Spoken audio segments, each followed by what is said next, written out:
So this one here, this picture, this would fall in my category. I would call this an unsafe install. And the reason being is you do not want to use a twist wire connector like this in the automotive environment.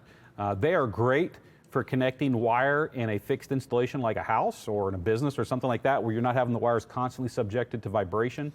But in a case like this, you're just asking for one of those things to pop off and cause an exposed wire, and then whatever it touches, you just don't know what's going to happen. You know, that's what I like to call the electrician's special there. Yeah, the guy who done this is definitely an electrician. On top of that, that's what I was wondering, you know, how many friends who are electricians that help other friends with their car stereo installs just don't know any better, because that's what they use, you know, on the daily.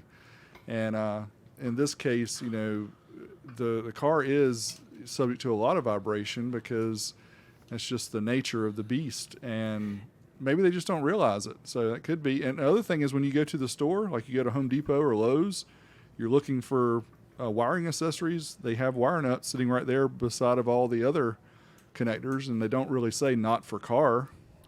You make a very valid point there, and that's entirely possible for that. So understand, guys, we may poke and have some fun at this, but we're actually going to try to take the serious side and show you. So in a case like this, I mean, there's several things you can choose to do. You could use butt connectors, crimp caps. Using a proper crimping tool would be better than what you see here. You could solder and heat shrink or solder and tape, and that would be better than what you see going on here. This is just not safe for any type of long term in a car. Well, they're meant for solid core as well, because they kind of, if you use them in a house, you see how they kind of thread themselves on, and they'll stay put. They do, and the thing with stranded wire, even in a home, because a lot of times when you mount a lighting fixture, it's got stranded wire, but you're going to that solid 14 or 12 gauge wire that's in the house. If you twist that connector down too tight, you'll actually break that stranded copper apart. It'll stay on the solid, but it'll actually break the stranded copper. So you have to be careful even in a home when you're connecting that stranded wire to solid copper, like on a light fixture, which is the most common place that I can say that I see that happen.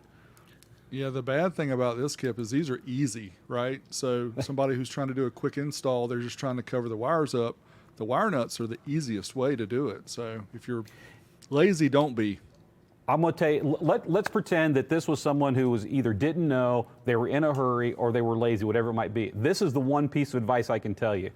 This install right here, if you would simply have bared each wire back and then done a lineman splice on that, which is where you take the two wires around each other, they twist around each other and you wrap, and then just put a piece of good electrical tape around it, that would be more secure and safer than this right here.